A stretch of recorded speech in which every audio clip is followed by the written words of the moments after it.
Hey there, Trailblazers, I hope you guys are all doing well. So today in this video, I have some very interesting and honestly pretty exciting information to share with you guys related to the new upcoming characters and content coming to Honkai Star Rail in version 4.2. This includes brand new info related to both Robin and HUOHUO potentially being given away for free during patch 4.2, new details related to the characters JING YUAN, ARGENTI, and Dan Haniel being added to the Celestial Invitation Pool in the same patch, and also potential future teams for both the upcoming Silver Wolf SP and Evanesha. But before we get into everything, let me just provide the usual disclaimer that all of this information is based on early reports and unofficial sources along with some personal speculation. Things can absolutely change before release, so please take everything with a grain of salt. Now, with that out of the way, let's jump into the biggest headline. Starting with Robin and HUOHUO potentially being given away for free in version 4.2.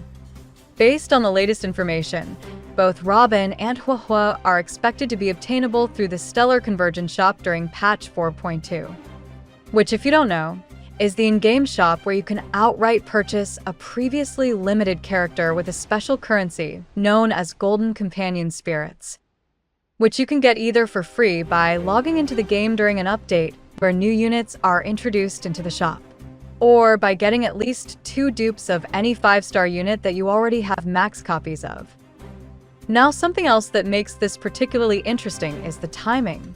Version 4.2 is shaping up to introduce new archetypes and new team structures, so giving players access to strong universal supports right before that shift happens feels very intentional. If you've been playing for a while, you already know how valuable long-term support units are compared to DPS units. DPS characters come and go. They get power crept. New relic sets come out. New mechanics release. But strong supports usually maintain relevance for much longer periods of time. So, if this turns out to be accurate, this is honestly massive. We're not talking about some random throwaway units.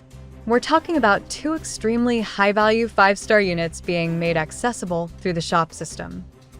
Robin is still one of the strongest harmony supports in the entire game. Her team-wide buffs, action advance, and massive damage amplification make her incredibly flexible across hypercarry setups. She fits into almost any DPS-focused team and dramatically increases overall output. And what makes Robin even stronger is how simple she is to build. She doesn't require extremely niche teammates to function. You can slot her into traditional hypercarry teams, dual DPS teams, or even experimental comps, and she still performs at a high level. On the other side, HUOHUO remains one of the most comfortable and efficient sustain units available. She provides consistent healing, energy regeneration, and offensive buffs at the same time. That combination alone makes her incredibly valuable for both newer accounts and endgame players. And comfort honestly matters more than people think. In difficult endgame modes, having stable healing and reliable energy generation can be the difference between clearing comfortably and constantly resetting runs. If players are able to secure either of them through the Stellar Convergence shop, that significantly lowers the barrier to building strong meta teams. For newer players, this could completely stabilize an account. And for veterans, this might finally be the chance to grab whichever one you skipped without waiting for a rerun banner. It also changes how you might want to spend your Stellar Jades moving forward. If you know you can potentially secure a top-tier support through the shop, you might feel more comfortable investing in upcoming DPS units instead of saving purely out of fear.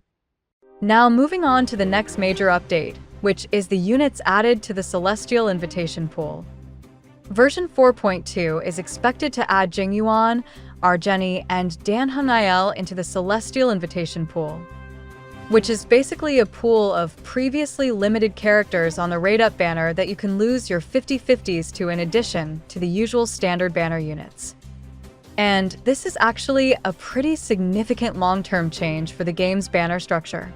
The more characters that enter Celestial Invitation, the more diluted but also more flexible your off-banner losses become.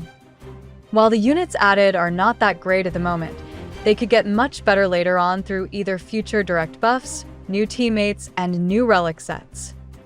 Dan Heng is a pretty decent early game DPS for new players, but his damage falls off pretty hard in the endgame. However, if he receives a specialized support or relic set tailored around his scaling, that could easily shift his viability. ARGENTI is still pretty good in AoE-focused modes like Pure Fiction thanks to his incredible wave-clearing potential.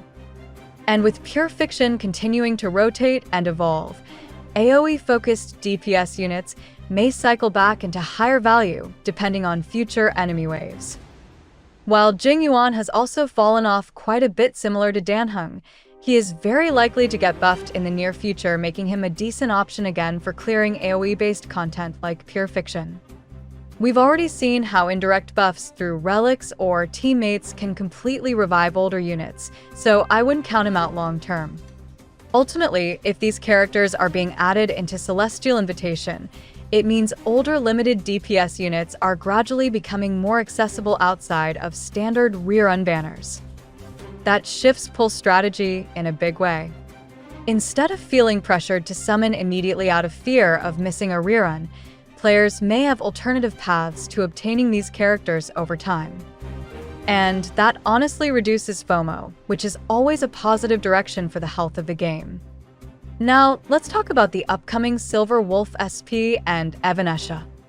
We recently received information about their likely recommended or preset team structures. For Silver Wolf SP, the lineup includes Silver Wolf SP, EMC, Sparksy, and HUOHUO. For Evanescia, the suggested lineup includes Evanescia, Yao Guang, Elation MC, and HUOHUO. And what stands out immediately is that both teams share a very similar structural core. They rely on synergy, stacking mechanics, and very specific enablers rather than generic plug-and-play supports. This tells us something very important about how the version 4 archetype is being designed. Silver Wolf's SP appears to function very differently from her original Nihility form. Instead of being primarily debuff-focused, this version seems to lean much more into a DPS-oriented role built around punchline stacks, which likely means her damage ramps over time or scales based on how well your team can generate and maintain those stacks. Punchline appears to be a core team mechanic for these upcoming units, and characters like Sparksy and Yao Guang seem to serve as enablers that help generate or amplify those stacks. The fact that Elation MC shows up in both team compositions strongly suggests that this Trailblazer variant will be a central piece in the new archetype structure. That also implies that this may be a more accessible team style overall, since everyone will have access to the Trailblazer. And once again, HUOHUO is present in both recommended setups, which circles back to why her being available through the Stellar Convergence shop could be such a strategic move in 4.2. If players can secure HUOHUO more easily, they immediately gain access to a sustain unit that fits directly into these future synergy-based teams. Thus, when you step back and look at everything together, version 4.2 starts to look extremely impactful. We potentially have 2 top-tier supports being distributed through the Stellar Convergence shop. We have older limited DPS characters entering the Celestial Invitation pool, and we have new synergy-heavy archetypes forming around the Silver Wolf SP and Evanescia. And when you combine accessibility changes with new archetype releases, that usually signals a larger meta transition period. If even half of this ends up being accurate, this patch could significantly shift pull priorities and long-term account planning. Again, nothing is officially confirmed yet, so stay cautious. But this is definitely one of the more exciting sets of early information we've seen in a while. That's pretty much everything I wanted to cover in this video. If you found this helpful, feel free to leave a like, and don't forget to subscribe for more Honkai Star Rail updates and analysis. And with that being said, I'll see you guys in the next video.